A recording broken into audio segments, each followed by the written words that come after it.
আজকে ওল আর চিংড়ি মাছ দিয়ে একটা খুব সাধারণ রেসিপি শেয়ার করব, যেটা কিন্তু গরম ভাত দিয়ে খেতে অসাধারণ লাগে। তার জন্য ওলটাকে আমি আগে থেকেই নুন হলুদ দিয়ে ভেজে সাইডে রেখে দিয়েছি। এবার ওই তেলেই তেজপাতা, শুকনো লঙ্কা, গোটা জিরে আর একটু গরম মশলা ফোড়ন দিয়ে পেঁয়াজ কুচি অ্যাড করে দিয়েছি। পেঁয়াজটা হালকা ভাজা হয়ে গেলে তার মধ্যে চিংড়ি মাছ অ্যাড করে দিতে হবে। চিংড়ি মাছটাকেও পেঁয়াজের সাথে 2-3 মিনিট ভেজে নিয়ে তার মধ্যে আমি রসুন আর কাঁচা লঙ্কা বাটা, টমেটো পেস্ট, নুন, হলুদ আর জিরে গুঁড়ো অ্যাড করেছি।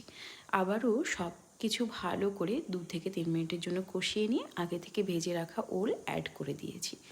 দিয়ে এবার আর কিছুই নাই, ঢাকা দিয়ে 2-5 মিনিট কষিয়ে গরম জল অ্যাড করে ভালো করে ফুটিয়ে নিন। আর একটু চেরা কাঁচা লঙ্কার গরম মশলা এখানে আমি অ্যাড করেছি। ব্যাস, নামিয়ে নিন গরম গরম চিংড়ি মাছ আর ওলের তরকারি। ভাত দিয়ে খান আর এনজয় করুন।